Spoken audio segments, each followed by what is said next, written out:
新約聖書の概要と基本的な内容。イントロダクション。新約聖書は、キリスト教の聖典であり、イエス・キリストの生涯と教えを記録した書物です。この動画では、新約聖書の概要と基本的な内容について、ずんだもんと四国メタンの対話形式で解説します。新約聖書。新約聖書ってどんな本なのだ？新約聖書はキリスト教の聖典の一部で、イエス・キリストの生涯や教え、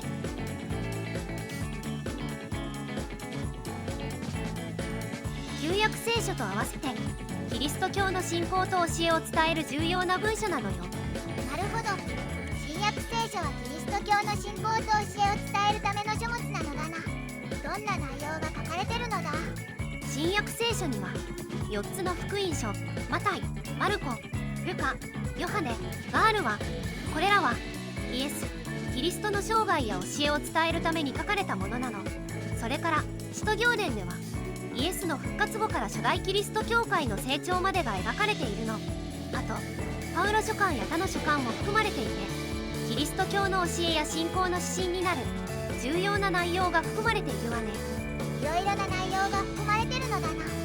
それぞれの書物にはどんな特徴があるのだ？福音書はイエス・キリストの生涯や教えを伝えるために書かれたもので、それぞれの福音書には書き手ごとに違う視点や強調点があるわ。例えばマタイ福音書はユダヤ人向けに書かれていて、イエスの教えとモーセの律法との関係性を強調しているわ。マルコ福音書は短くまとまっていて、イエスの奇跡や弟子たちの信仰の成長に焦点を当てているの。ルカ福音書はイエスの自負と救いのメッセージを強調していて、ヨハネ福音書は神の存在とイエスの神聖に焦点を当てているわね。なるほど。福音書ごとに違うのだな。書簡同じように特徴があるのだ。そうね、書簡も各々の書き手ごとに特徴があるわ。パウロ書簡は初代キリスト教会の信仰や教会の運営に関する具体的な指示や助言が含まれているわ。他の書簡も信仰の進化や教会の問題に対する解決策などが述べられているわね。書簡は実践的な指示や解決策が含まれてるのだな。じゃあ使徒下り伝って何なのだ？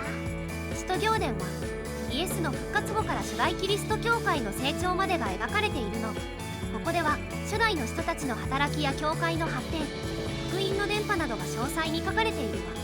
初代キリスト教会の歴史や成長が描かれてるのだな。新約聖書にはいろいろな書物があるから、それぞれの内容を理解することでキリスト教の教えや信仰を深めることができるのだな。まとめ。新約聖書は、キリスト教の聖典であり、イエス・キリストの生涯と教えを記録した書物です。新約聖書には、福音書、書簡、使徒要伝など様々な書物が含まれており、それぞれが異なる視点や特徴を持っています。これらの書物を通じて、キリスト教の信仰と教えを深めることができます。今日の動画はここまで。最後まで見てくれてありがとうございました。このチャンネルでは宗教にまつわる情報を5分以内の短くまとめた動画を毎日投稿中。世界の宗教に興味があるならチャンネル登録や他の動画も見てみてね。